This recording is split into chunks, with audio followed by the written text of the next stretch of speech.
I was so moved by the performances at the premiere, and some of the things that they said, like, "You are never going to be loved."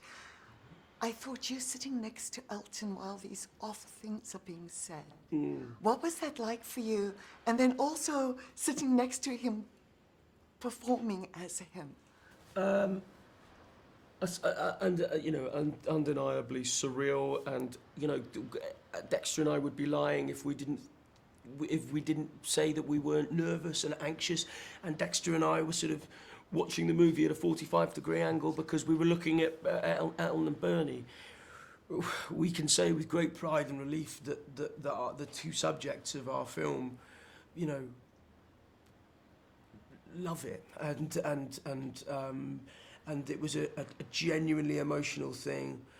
Watching the rock star and the low-key rock star sat next to him relive and recount and love these moments and laugh and hold each other, cry, and Elton at the end was moved to tears. And I mean, what more could we ask for?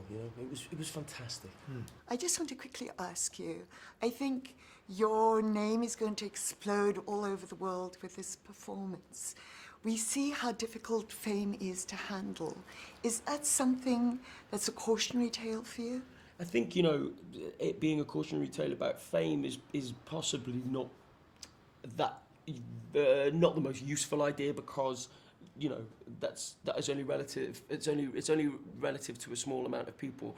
I think the way I like to see it is, I think it's a very clear portrayal of how important it is that to parent properly. And I love that about it. I was blessed with wonderful parents, and sadly Elton wasn't. And I love the fact that our movie tells that story so effectively. I think, yeah, and about it being a cautionary tale, it's not like, oh, be careful of being famous. No, it's just there is a price to pay.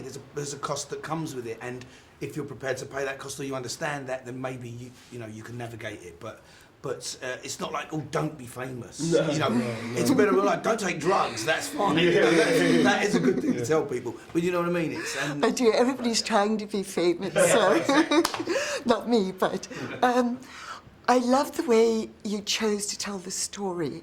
I had a better understanding of many of his songs because of it. Talk about your choice to go that way. That was kind of in Lee's script when we first got hold of it, and there's this fantastic idea that I grabbed onto really quite readily, and Taron and I spoke a lot about, was that it's not a biopic, and what it is it's a man unpacking his past and his memories, and it's his memory of himself and his life, which means it allows it to be fantastical, because when we recount a story from our past, we use images and metaphors that help communicate emotionally how we felt.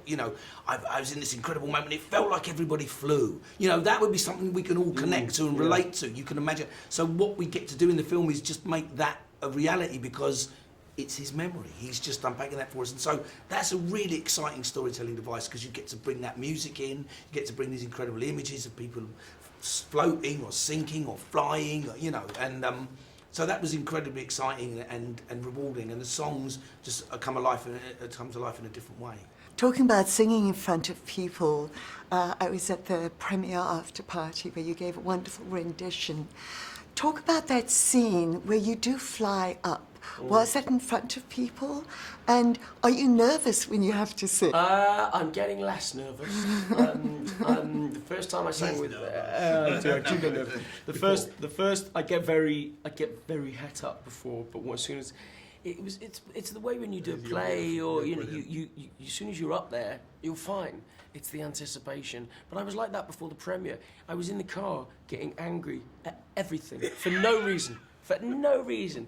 Yeah, Connor's cool enough. What's going on? My tuxedo's riding up. I was completely irrational, completely stupid. But that's the way my nerves manifest. Sadly, is that I get. I'm the same. I'm exactly everyone gets like that.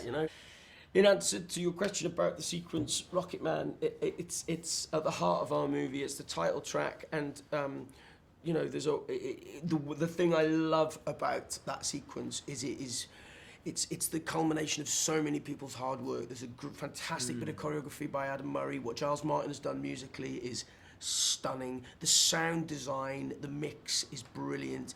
Dexter orchestrating the whole thing. George Richmond, what he's done with the cinematography, the way it flows, it's really beautiful, and I'm so proud of it. And it culminates in this moment where something you do not expect happens, and it's a metaphor for a man who is burning up his fuse out here alone. You know, it's gotten to a point where if he doesn't fix himself, he's going to explode, and that's the story we're trying to tell.